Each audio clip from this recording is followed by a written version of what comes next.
Ah, il n'y a pas de timer. C'est long. Bonjour. Alors, je suis le plan B de Ludo. Je devais participer, moi, ce matin, je devais me lever tard. Et Ludo dit, il y a quelqu'un qui a abandonné à la dernière minute, est-ce que tu pourrais remplacer? J'ai dit oui, je suis un imbécile. Euh, Effectivement, j'ai écrit un petit papier sur le blog Tourisme Info sur cette étude fabuleuse de Destination Next sur l'avenir du métier des OGD. Nous sommes problématiques, nous sommes comme industrie, nous sommes comme secteur, nous sommes comme métier de l'accueil, fort problématiques et probablement fort malades.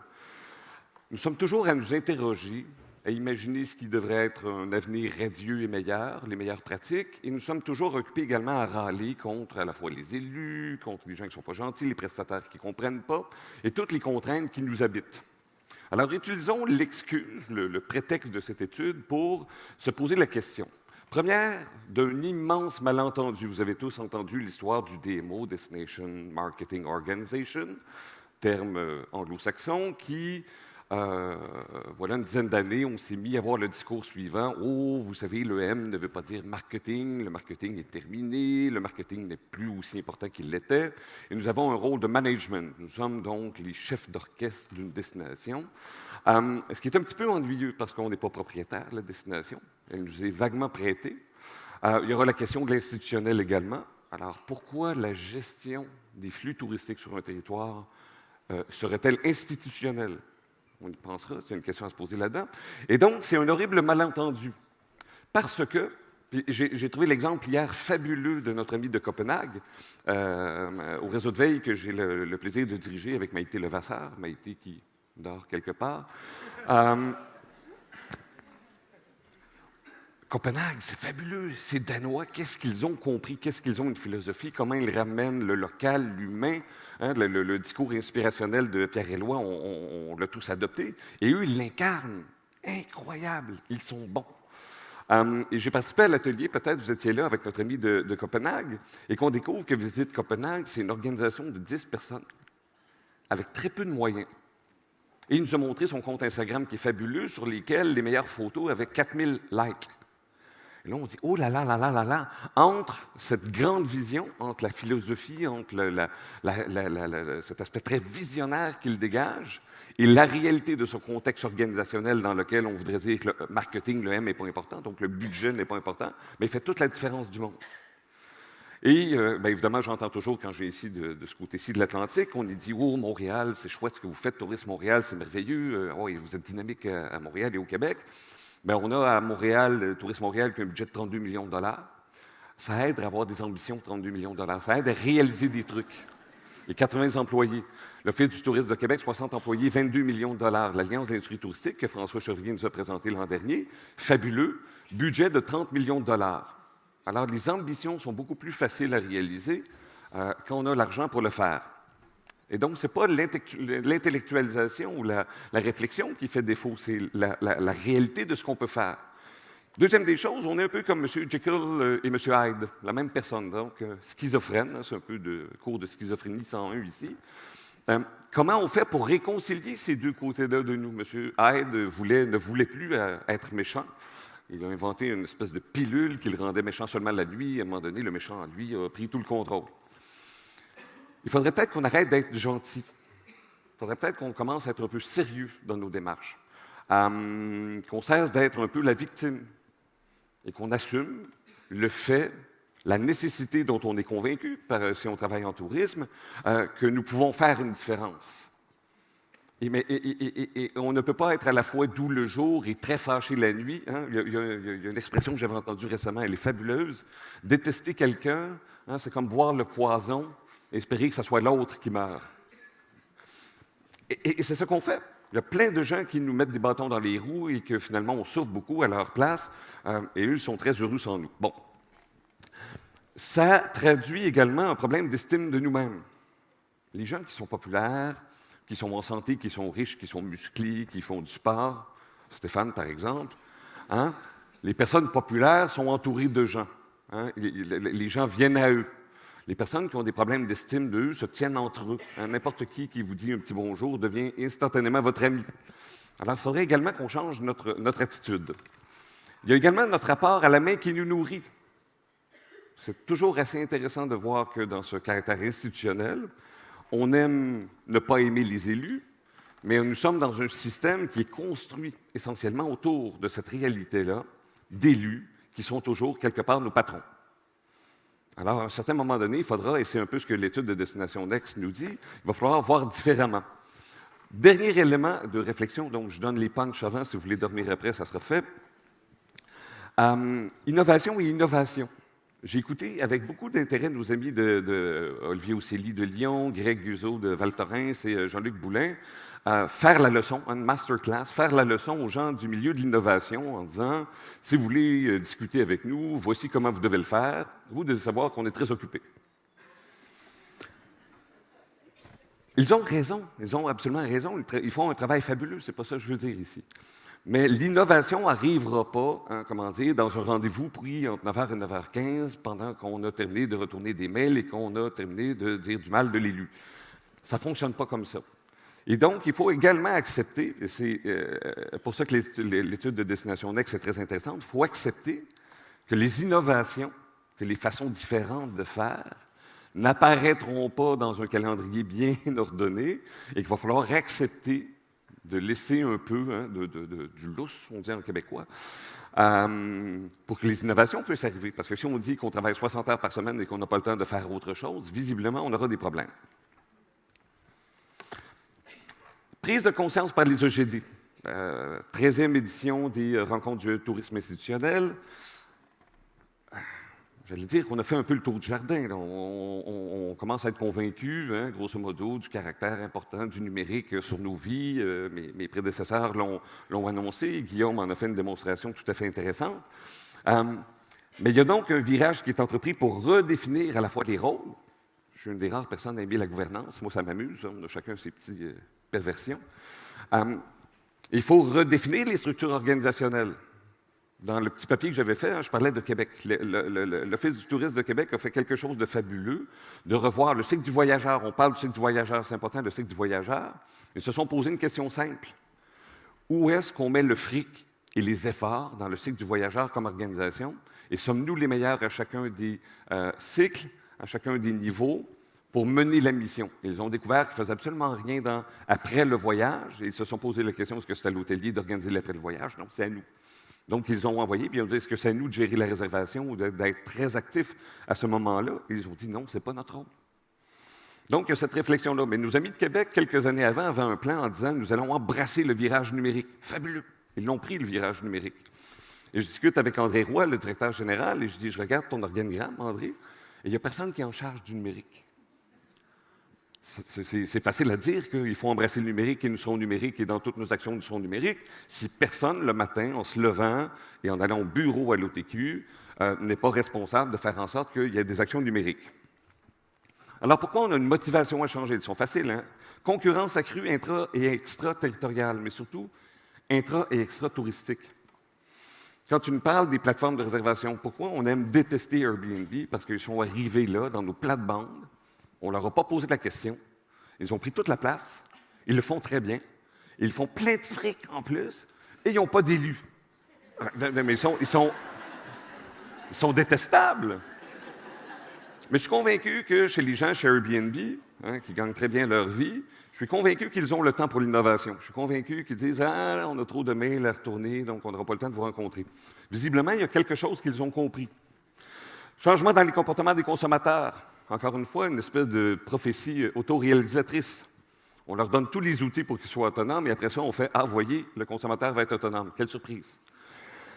Opportunités offertes par les technologies. Encore une fois, oui. Et c'est rigolo, parce qu'en même temps, on dit « Le numérique a révolutionné le tourisme. » Et je suis parti, moi, de Montréal, l'aéroport Pierre-Elliott-Trudeau, qui est resté le même avec des panneaux verts dessus, en 1970, rien de changé. J'ai pris un avion qui, grosso modo, il y a 2 moteurs, il y a des ailes, il y a un siège trop petit, on me sert de la nourriture mauvaise, je dors très mal, et c'était de même dans les années 70, c'était de même dans les années 50. Alors, où est-ce qu'il est changé? Je dors à un hôtel, l'hôtel, encore une fois, je ne sais pas si vous avez remarqué, c'est le même concept. Ça n'a pas changé, le numérique ne l'a absolument pas révolutionné. Il y a une chambre, il y a un lit, il y a une salle de bain, douche, toilette, eau chaude. Et c'est rien d'autre. Et il y a également donc des fonctions traditionnelles des EGD qui sont prises d'assaut par des gens, encore une fois, qu'on aime détester. Donc, petite tarte ici, c'est délicieux la tarte. Modèle nord-américain, moins présent en France, mais je le trouve intéressant ici. 2/3 des OGD nord-américains sont sur une formule d'association, donc de membership.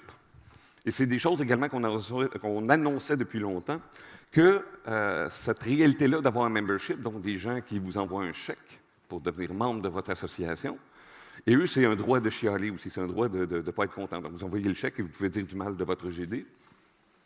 Il y a une espèce de justice divine là-dedans. Et sans surprise, les organisations se débarrassent de leur membership, se débarrassent de leurs prestataires en disant « Nous sommes propriétaires d'une connaissance, d'un savoir-faire et de ressources, et on ne se fera pas chier à avoir des gens qui nous envoient un chèque de 200 $ pour nous dire quoi faire. » Donc, il y a vraiment ce mouvement-là qui est engagé également. Donc, l'étude Destination Next, ici, de 2017, nous dit les prochains rôles, la façon de concevoir les rôles des OGD sont en train de changer monumentalement. Il y aurait 5 grands rôles. Le premier, le curateur de contenu de destination. On l'a vu, le contenu développé par les utilisateurs, il y a une surmultiplication actuellement. Même la plus petite des destinations insignifiantes a beaucoup de contenu à offrir. Ce que tu me présentais, Guillaume, également allait dans ce sens-là. Donc, le rôle de l'OGD sera de plus en plus non pas juste de valider l'information, mais d'en être le curateur, mais ne plus en être le producteur, surtout. Deuxième élément, c'est celui d'être un adopteur des outils d'intelligence économique et de traitement de données. On parle beaucoup de l'algorithme, on parle beaucoup de l'importance du data. Et ça, il y a quelque chose de très inquiétant. J'entends hier à 2 reprises le monsieur de SNCF nous dire, avec raison, on dit, les startups viennent nous voir, ils nous demandent le data, vous savez, il y a des problèmes de données nominatives, donc vous n'aurez pas accès à notre data. C'est comme si on disait, on est assis sur une mine d'or, la mine d'or pose des problèmes techniques, donc on ne touchera pas à l'or. Donc ça finit là. Le problème juridique, on est désolé. Il faut trouver la solution. Il va falloir trouver la solution. Il va falloir qu'on développe des moyens d'avoir accès à cette information-là. Et imaginons effectivement Voyage SNCF, de dire est-ce que je vais donner à une entreprise privée accès à ces données-là? Je comprends très bien le problème. J'imagine plus facilement Voyage SNCF travailler avec un OGD qui est neutre, qui est institutionnel, et lui donner les clés de cette transformation de l'information qui passera d'un niveau juridique à quelque chose de pertinent. Catalyseur du développement économique des destinations. Nous avons des compétences en développement économique, nous avons des compétences sur le territoire, il y a un rôle à être développé également là-dedans. Le quatrième, et j'aime le terme, c'est activiste. Nous serons des activistes du placemaking de la destination. Nous allons voir à cette conciergerie de la destination, puisque ça fait partie de nos compétences, plus que jamais. Face aux élus, face aux prestataires, face à toutes les interventions sur le territoire, nous serons là. Et la dernière également, c'est des collaborateurs, non plus de collaboration avec des entreprises, mais des collaborations de réseaux. Et je trouve que la notion est très intéressante ici.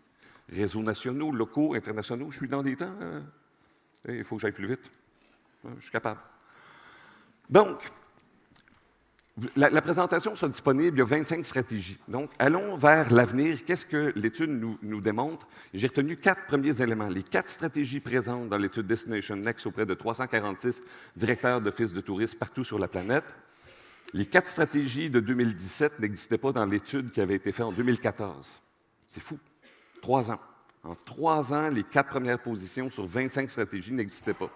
Le changement radical des priorités, donc, investir plus d'efforts et de ressources en génération de contenu vidéo pour mettre en marché la destination. Fabuleux. C'est la première stratégie de dire nous allons intégrer à l'intérieur de nos structures le développement de contenu vidéo. Mettre l'accent sur des stratégies de création et de diffusion de contenu. Donc, on change complètement de rôle. On n'est plus dans la création d'informations, on est vraiment dans la mise en scène de la destination. Troisième, se concentrer sur le développement d'expériences authentiques pour le visiteur. C'est fou, hein? On va construire de l'authenticité. C'est juste en tourisme qu'on peut faire ça. Et développer des moyens de se connecter aux visiteurs à travers toutes les étapes du cycle du voyage. Ça fait des années que nous parlons du cycle du voyage et du voyageur. Il n'est pas surprenant de voir qu'on l'intègre désormais ou que c'est une préoccupation de l'intégrer dans nos façons de faire, d'un point de vue organisationnel. Qu'est-ce qu'on observe? Et là, vous pouvez les lire ici, hein, c'est clair. Ça, c'est la stratégie 5 à 25. Qu'est-ce qu'on observe là-dedans? Et ça m'a sauté au visage. Jean-Luc Boulin a eu la même réflexion quand on a lu la même étude en même temps. On ne parle plus de tourisme et de touristes. Nous sommes dans des organisations de gestion de destination. Nous sommes dans l'industrie touristique, mais nous ne parlons plus de tourisme. Et on ne parle même plus de marketing également. Incroyable, hein? Donc, à force de répéter la phrase, on l'a entendu. On parle de quoi? D'organisation, de destination, de visiteurs, de création de numérique, de plateformes, de sites du voyage, mais on ne parle plus de tourisme. Donc, l'avenir du tourisme, comme le disait si bien Copenhague, le tourisme tel qu'on le connaissait est mort. Donc, deux grands éléments à retenir de tout ça, et je vais conclure bientôt, mon cher ami Ludo. Plus grande autonomie et intégration des développements de ressources et de compétences à l'interne. Nous devons devenir, les organisations de gestion de destination deviendront des producteurs de contenu, des générateurs de contenu. Je pense que l'avenir est là. Et qu'est-ce que tu nous as montré avec le Airbnb et leur intelligence? Il faut vraiment s'en inspirer. Hein? Tu es allé sur les sites des pros, ça ne fonctionnait pas. Tu es allé sur les sites de syndicats, ça ne fonctionnait pas. Cette entreprise-là a compris comment développer, comment faire le contenu pour réaliser une activité qui est fabuleuse, mais le support n'était pas fabuleux. Conception également nouvelle de la destination. Notre rapport au territoire que nous représentons est en train de changer et l'authenticité des expériences et la connexion avec le visiteur à toutes les étapes devient notre préoccupation, devient notre priorité.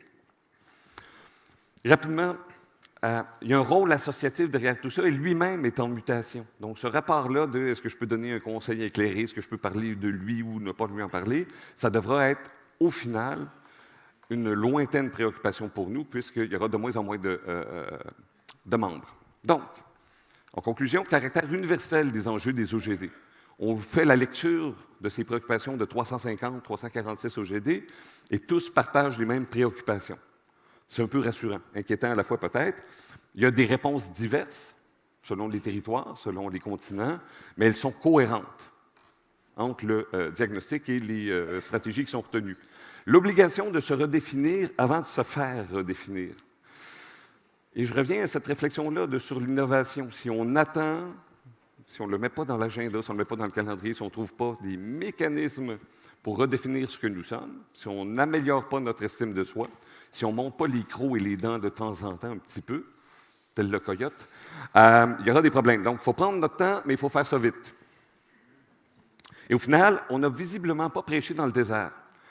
13 éditions des rencontres institutionnelles du tourisme ici, et visiblement, les choses que nous avons annoncées sont devenues des préoccupations. Alors, on ne devait pas être les seuls à les annoncer, on n'a pas prêché dans le désert, mais nous sommes en train de poser les jalons de ce que seront les OGD de demain, et les rencontres comme ça le permettent.